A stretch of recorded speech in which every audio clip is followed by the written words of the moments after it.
반갑습니다. 2월 22일 금요일 큐티 스케치 시간입니다. 오늘 본문은 마가복음 16장 1절부터 8절까지의 말씀입니다. 오늘 내용은 예수님의 부활 사건입니다.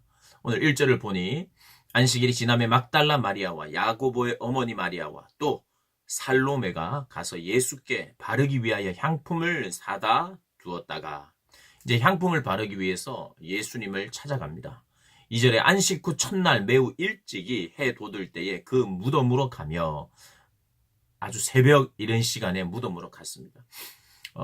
이 이스라엘의 이 무덤은 지금 우리가 이 땅에다가 묻는, 그래서 묻고 볼록하게 그렇게 쌓는 그런 형식의 무덤이 아니라 여기는 이제 굴 같은 그런 무덤입니다. 그래, 무덤에 문도 있고요.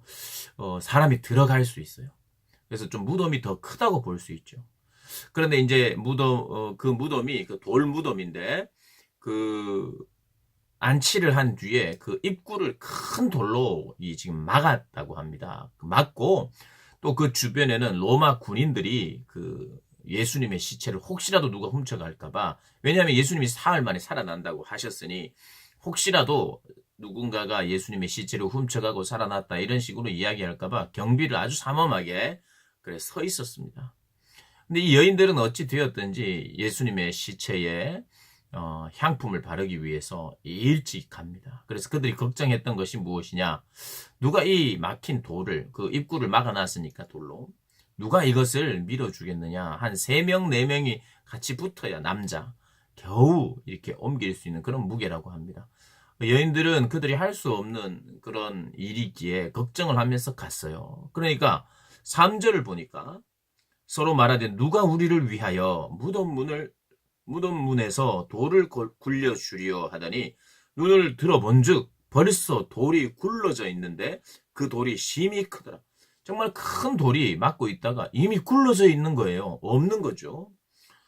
그래서 무덤에 이게 무슨 일인가 하여 들어가 보니까 흰옷을 입은 한 청년이 보이는 거예요. 뭐 사실 천사입니다만은 마가는 이렇게 표현을 했습니다. 흰옷을 입은 한 청년이 우편에 앉은 것을 보고 놀랐어요. 시체가 없어지니까, 예수님이 없어졌으니까 놀랐죠.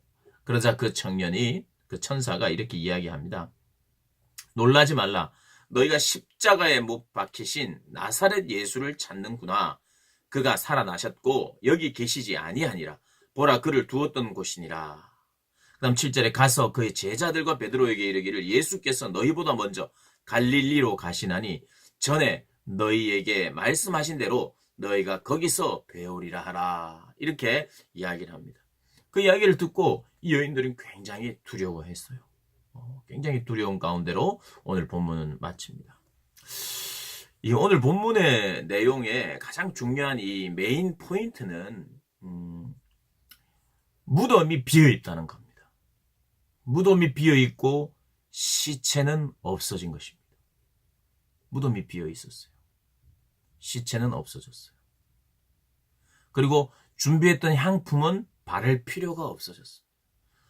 누가 훔쳐간 것이 아닙니다. 여인들의 힘으로는 불가능하고, 오늘 이 마가복음 본문에는 없지만 아주 삼엄한 그런 경비를 했던 곳이 이곳입니다.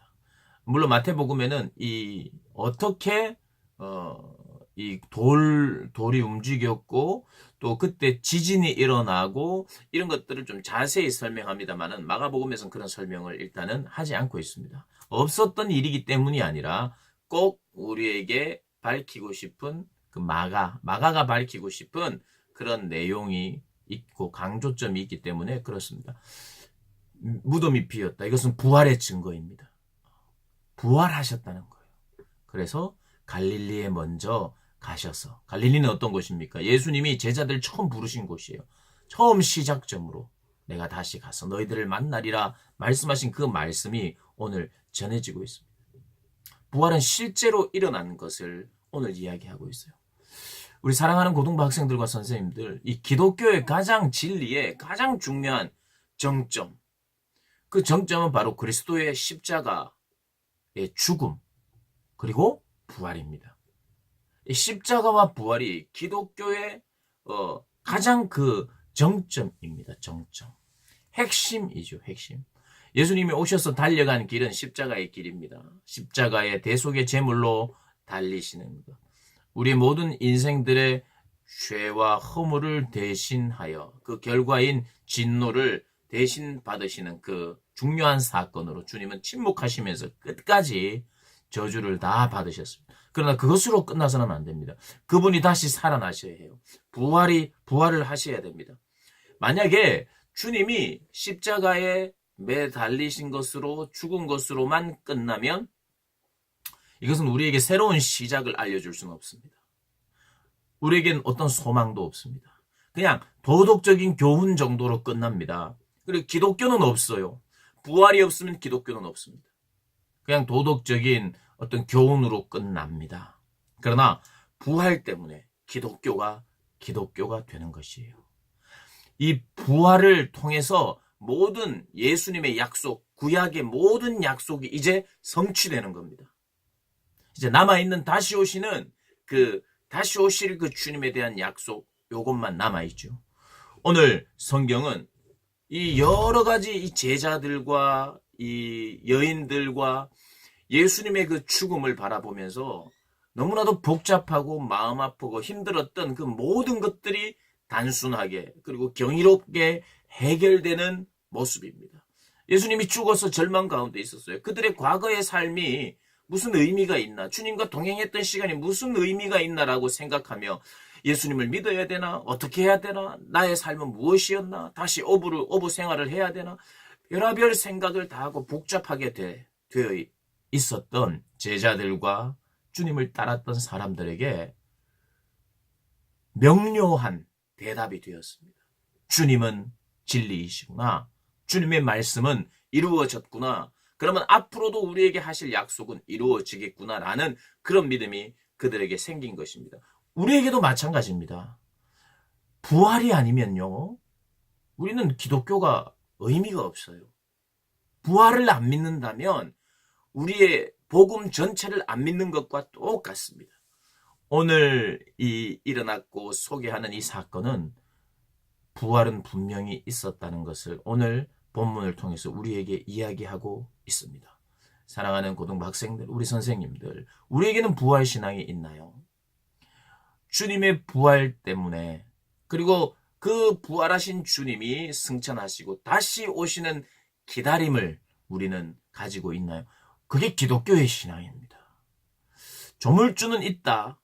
우리를 도와주시는 누군가는 있다. 그런 신은 있다. 그래서 내가 그분께 정성을 들이면 그분은 도와주신다. 그분의 기분을 좋게 하고 그분의 말을 잘 들으면 그분은 나를 도와주신다. 이건 기독교가 아닙니다.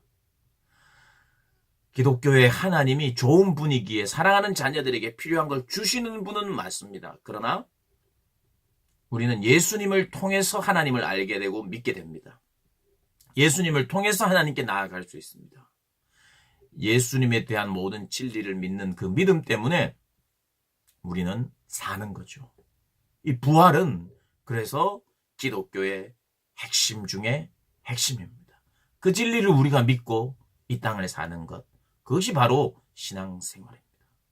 부활 신앙을 소유하고 사랑하는 우리 복된 고등부 학생들, 선생님들 되시기를 주님의 이름으로 축복합니다.